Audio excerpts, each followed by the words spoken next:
की चिंता में है। यूरोपियन यूनियन ने आनन फानन में अफ्रीका की उड़ानों पर रोक लगा दिया है, जिससे इस वेरिएंट को लेकर दहशत फैल गई है। WHO ने भी ओमिक्रॉन को कोरोना के डेल्टा वेरिएंट से 7 गुना तेजी से फैलने वाला बताया है। इस लिहाज से वायरस के बहुत तेजी के साथ लोगों को संक्रमित करने की आशंका भी पैदा हो चुकी है। इसका असर इकोनॉमी पर पड़ने की आशंका से शेयर मार्केट भी तेजी से नीचे गिरे हैं। वहीं दुनिया भर में कोरोना के ओमिक्रॉन वेरिएंट से बड़ी चिंता के बीच एक दूसरा पहलू भी है, वो ये कि जिस अफ्रीका से नए स्ट्रेन की शुरुआत हुई है, वहां पिछले 2 महीनों से नए मरीजों और मौतों की संख्या में गिरावट दर्ज हुई है।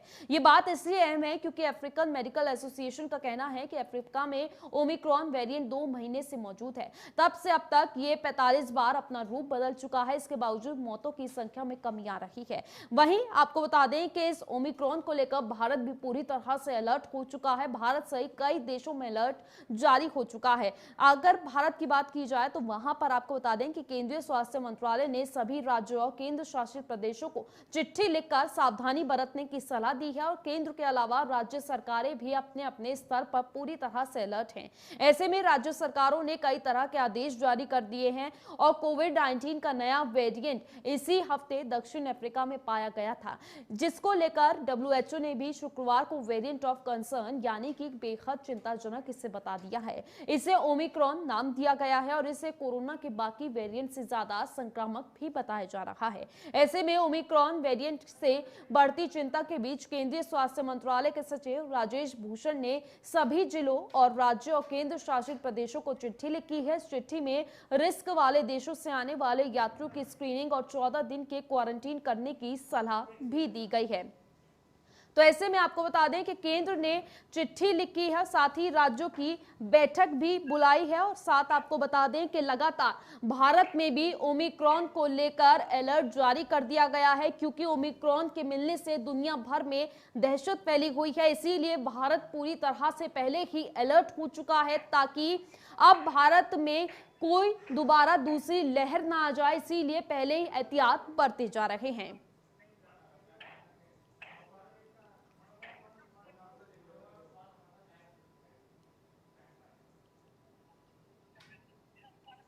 तो ऐसे में देखिए लगातार केंद्र सरकार की तरफ से राज्यों को चिट्ठी लिखी जा रही है, अलर्ट होने के लिए कहा जा रहा है। इसीलिए उत्तराखंड से हमारे ब्यूरो चीफ सुभाष गौड़ जुड़ चुके हैं और मेरठ से जो पश्चिमी यूपी में अभी क्या स्थिति बनी हुई है, किस तरह की गाइडलाइंस जारी की गई है, उसकी जानकारी देने के लिए मनोवर हमारे साथ जुड़े हुए हैं।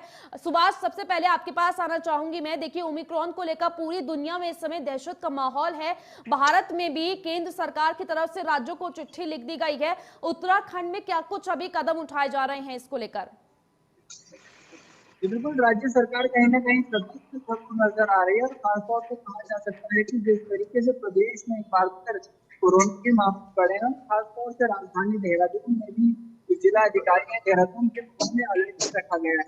लेकिन बड़ी समस्या इस प्रकार की है कि मैदानी क्षेत्र है, चाहे वो देहरादून हो, हरिद्वार हो, उधम सिंह नगर हो, यहाँ बाजारों में भीड़ बहुत ज्यादा हो रही है और लोग जो है सोशल डिस्टेंस और मास्क का पालन नहीं कर रहे। इसको लेकर अब राज्य सरकार ने गाइडलाइंस जारी कर दी और कहा है कि जल्द से जल्द सभी लोग सोशल डिस्टेंस का पालन करें, साथ ही मास्क लगाना अनिवार्य सभी लोगों के लिए कर दिया गया है। यदि लगाते हुए नहीं पाए जाते हैं तो जुर्माना जरूर लोगों पर लगाया जाएगा। लेकिन पहली बार अगर कोई बिना मास्क के पाया जाता है तो 500 रुपए का जुर्माना उस पर लगाया जाएगा।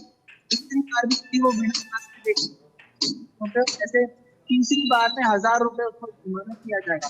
कुल मिला के कहा जा सकता है कि जितने समय भी उसको पकड़ा जाता है बिना मास्क के, उतने समय उसके जो भुगतान राशि है वो बढ़ा दी जाएगी। कुल मिला के कहा जा सकता है कि सरकार और प्रशासन अलर्ट मोड पर खुद प्रदेश के मंत्री ने इसको एक महत्वपूर्ण बैठक की, जिसमें उन्होंने कहा कि जल्द से जल्द कोविड गाइडलाइंस का पालन कराया जाए।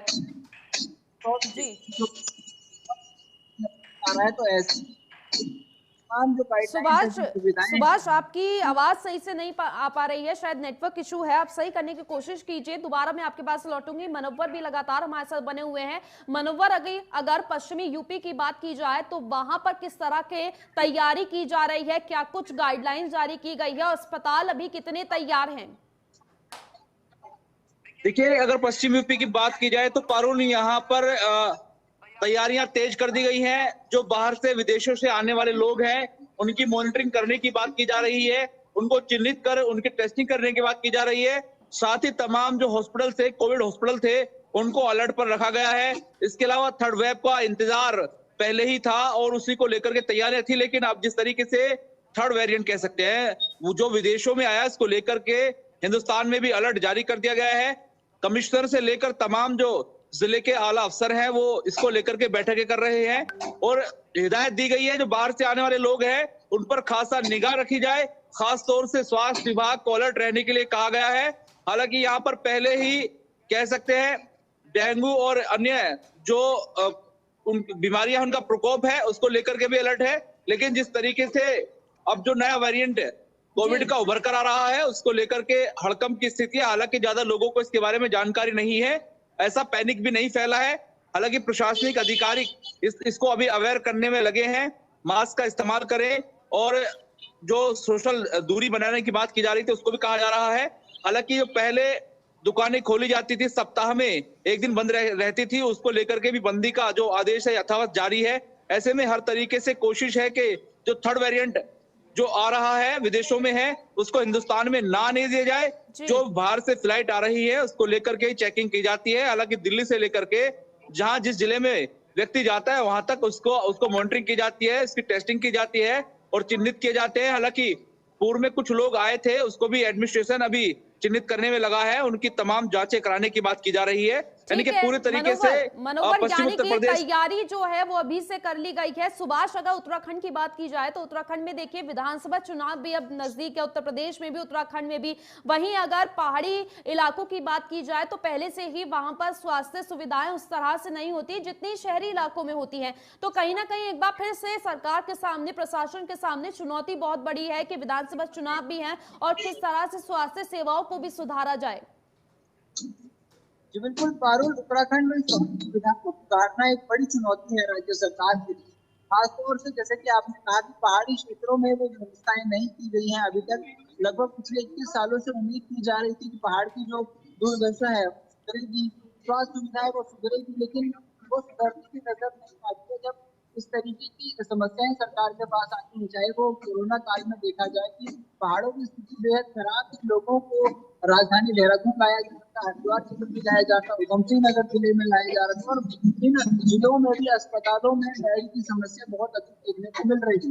तो कहा जा सकता है इसको लेकर मुख्यमंत्री ने जल्द ही बैठक की और बैठक में ये भी कहा है कि जो स्वास्थ्य सुविधाएं उनको बेहतर कराया जाए और खासतौर से जो कोविड के अस्पताल बनाए गए थे कोरोना के दौरान उनको फिर से सुचारू रूप से चलाया जाए और बेहतर सुविधाएं जो भी होंगी अस्पताल में तो व्यवस्था स्वास्थ्य विभाग द्वारा कराई जाए। कुल मिलाकर कहा जा सकता है स्वास्थ्य सुविधा को सुधारने की कोशिश राज्य सरकार जरूर कर रही है, लेकिन बड़ी समस्या यह है कि लोगों को भी समझने की जरूरत होगी, लोगों को भी सोशल डिस्टेंस अपनाना पड़ेगा और खासतौर से जो लोग बाजारों में पहुंच रहे हैं उन्हें मास्क लगाना अनिवार्य होगा, तभी इस तरीके की बीमारी निपटा जा सकता है। बिल्कुल सुभाष, जागरूक करने की लोगों को बहुत ज्यादा जरूरत होगी। मनोवर, अगर उत्तर प्रदेश की बात की जाए तो देखिए उत्तर प्रदेश में विधानसभा चुनाव नजदीक है, अब न्यू ईयर भी आने वाला है जहां पर पूरे दुनिया में इसका जश्न मनाया जाता है नए साल का। वहीं अगर बोर्ड की परीक्षाएं की बात कर ली जाए, बोर्ड की परीक्षाएं भी अब आने वाले महीनों में होने वाली है, क्योंकि देखिए बोर्ड की परीक्षा विधानसभा चुनाव के बाद होगी, लेकिन उससे पहले प्री बोर्ड की परीक्षाएं तो होनी ही है 10वीं 12वीं की। तो कहीं ना कहीं बहुत बड़ी चुनौती उत्तर प्रदेश सरकार के लिए भी है, क्योंकि सेकेंड वेव के दौरान उत्तर प्रदेश में किस तरह की तस्वीरें आई थी वो किसी से छिपी नहीं थी। देखिए पारुल, खास तौर से उत्तर प्रदेश की अगर बात की जाए तो यहाँ अब कड़ी चुनौतियां हैं, चूंकि पश्चिमी उत्तर प्रदेश ही नहीं उत्तर प्रदेश के अंदर विधानसभा का आगामी चुनाव होना है। इसके अलावा यहाँ पर परीक्षाओं की अगर बात की जाए तो परीक्षाएं भी हैं और तमाम चीजें यहाँ उत्तर प्रदेश में होती रहती हैं, क्योंकि धार्मिक एतबार से भी यहाँ तमाम तरह के आयोजन होते रहते हैं। लेकिन अब जिस तरीके से थर्ड वेव यानी कि तीसरे वेरिएंट की भी बात की जा रही है, उसको लेकर के अलर्ट घोषित जरूर किया गया है, लेकिन अभी सड़कों पर ना तो सोशल डिस्टेंस दिखाई देता है, ना मास्क दिखाई देते हैं और इसके अलावा जो मार्केट है उनके अंदर जो भीड़ है खचाखच भरी रहती है। हालांकि प्रशासन अभी बैठकें कर रहा है, लेकिन इम्प्लीमेंट की अगर बात की जाए तो अभी किसी प्रकार का कोई कानून या कोई अभी रूल नहीं बनाया गया है जिसको इम्प्लीमेंट कराया जा सके। और शायद तीसरा जो वेरिएंट बताया जा रहा है उसको लेकर के अगर हो सकता है प्रचार किया जाए तो दहशत भी फैल सकती है, लेकिन एडमिनिस्ट्रेशन फूक कर कदम रख रहा है। पहले बैठकों का दौर जारी है। उसके अलावा सभी को अवेयरनेस की कोशिश की जा रही है, हालांकि टीवी के माध्यम से और अन्य माध्यमों से, लेकिन अभी कोई पुख्ता इंतजामात धरातल पर नहीं दिख रहे हैं। देखना होगा कि आखिर किस तरीके की व्यवस्था उत्तर प्रदेश में की जाएगी, क्योंकि पूर्व में भी देखा गया था जब सेकंड वेव आई थी तो जिला पंचायत का चुनाव चल रहा था और उस पंचायत चुनाव में काफी लोग पॉजिटिव आए थे। जी बिल्कुल, इसीलिए मनोबल उत्तर प्रदेश और उत्तराखंड दोनों में कहीं ना कहीं प्रशासन के सामने चुनौती है, क्योंकि दोनों ही राज्यों में आने वाले महीनों में विधानसभा चुनाव होने वाले हैं। लेकिन प्रशासन और राज्य सरकारें क्या कुछ फैसला लेती हैं, क्या कुछ गाइडलाइन जारी करती हैं, ये देखने वाली बात होगी। फिलहाल मनोबल और सुभाष, आप दोनों का बहुत बहुत शुक्रिया हमारे साथ जुड़ने के लिए और इस तमाम जानकारी के लिए। तो ऐसे में आपको बता दें कि पूरे भारत में अलर्ट ओमिक्रॉन को लेकर जारी कर दिया गया है, क्योंकि जिस तरह से दक्षिण अफ्रीका में ओमिक्रॉन वायरस मिला था उसके बाद से ही भारत में भी अलर्ट जारी कर दिया गया है, क्योंकि पूरे दुनिया भर में इसकी दहशत जो है वो मची हुई है और इसीलिए कई देशों ने तो दक्षिण अफ्रीका से आने वाली फ्लाइट्स को भी बैन कर दिया है। हालांकि 15 दिसंबर से भारत सभी तरह की फ्लाइट्स खोल रहा है, जो पिछले 1.5 साल से बंद थी कोरोना के समय में। लेकिन एक बार फिर से अब केंद्र सरकार से मांग की जा रही है कि केंद्र सरकार अपने इस फैसले पर विचार करे, अपने इस फैसले पर विमर्श करे और सोचे, क्योंकि जिस तरह से दक्षिण अफ्रीका और कई देशों में इस वेरिएंट के मिलने के बाद मामले बढ़ रहे हैं, भारत में फिर से स्थिति खराब न हो जाए, इसको लेकर केंद्र सरकार भी लगातार बैठकें कर रही है। फिलहाल के लिए बस इतना ही। आप देखते रहिए न्यूज़ वर्ल्ड इंडिया।